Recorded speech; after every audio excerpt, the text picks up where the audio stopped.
ప్రతి సంవత్సరం వినాయక చవితి లాగానే ఈ సంవత్సరానికి వినాయక చవితి ప్రారంభమవుతుంది. అయితే చాలామంది భక్తులు వినాయకుడు కొనుగోలు చేసే సందర్భంలో వినాయకుని యొక్క తొండం ఎడమ భాగం ఉండాలా కుడి భాగం ఉండాలనేది చాలామందికి సందేహంగా ఉంటుంది.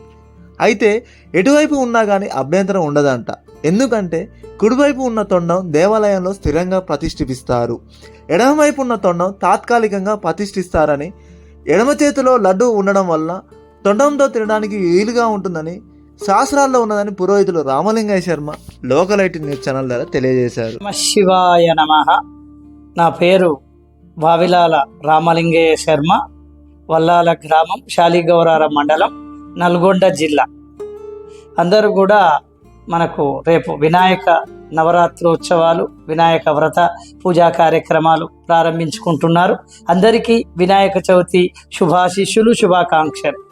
అందరూ కూడా వినాయకుని తొండం ఎట్టుండాలి, కుడి బాజు ఉండాలనా, ఎడమ బాజు ఉండాలనా అని ఎక్కువ అనుమాన పడుతూ, మరి విగ్రహానికి సంబంధించింది కాకుండా పక్కన ఎలాంటి డిజైన్లు ఉండాలి, బాహుబలి విగ్రహం ఉండాలి, లేకపోతే అమ్మవారు పట్టుకున్నట్టు ఉండాలి, కృష్ణుడు ఉన్నట్టు ఉండాలి, రాముడు ఉన్నట్టు ఉండాలి అని రకరకాల ఊహాగానాలతో పోయి అక్కడ నచ్చిన విగ్రహానికి తీసుకోవటానికి ప్రయత్నిస్తూ వినాయకుడు కుడి బాజు ఉంది, ఎడమ బాజు ఉంది అనే మానసిక సమస్యలతో చాలామంది పురోహితులకు, సన్నిహితులకు ఫోన్ చేసి అడుగుతుంటారు. వినాయకుణ్ణి మనం భక్తితోటి ఆరాధించాలి. అది చాలా ముఖ్యమైనటువంటిది. అన్నిటికీ అధిపతి గణనాథుడు. మనకు ఏ కార్యం కావాలన్నా మొదటి వినాయక పూజ అనేటువంటి చేయటం జరుగుతుంది. శుభకార్యం కానీ అశుభకార్యం కానీ. ఎందుకంటే ఆయన అన్నిటికీ ముఖ్యమైనటువంటి వాడు. ఆరోగ్యరీత్యా కానీ ఏ పని చేయాలన్నా గణపతి పూజ చేయాల్సిందే. ఎంత వేద పండితుడైనా, ఏమి రానటువంటి వాడైనా, శుక్లాంబరధరం విష్ణుం శశివర్ణం చతుర్భుజం ప్రసన్నవదనం ధ్యాయే సర్వ విఘ్నోపశాంతయ అని అయినా గణపతి పూజ అనేటువంటిది చేయటం జరుగుతుంది శుభాశుభ కార్యక్రమాలలో. మరి వినాయకుని తొండం కుడి బాజే ఉండాలా, ఎడమ బాజే ఉండాలా అనేటువంటి ఒక నియమం ఏం లేదు. ఏ బాజున్నా మంచిదే. ఆయన చేతిలో మోదకము అంటే లడ్డు ఉంటుంది, ఎడమ చేయి రోకుంటుంది కాబట్టి తొండం వండుకోవటానికి ఏది ఎడమ బాజు వంగుతుంది, ఎడమ తీసుకుంటారు. కాకపోతే ఏంటంటే విశేషంగా కుడి బాజు ఉన్నటువంటివి ఎక్కువ దేవాలయాల్లో ప్రతిష్ఠించటం జరుగుతుంది. ముఖ్యంగా స్థిర ప్రతిష్ఠ, చర ప్రతిష్ఠ అనేటువంటిది ఉంటుంది వినాయకుడిని. అంటే స్థిరం అంటే విగ్రహారాధన, మూల విరాటును యంత్రం పెట్టి ప్రతిష్ఠ చేసేదాన్ని స్థిర ప్రతిష్ఠ అంటారు.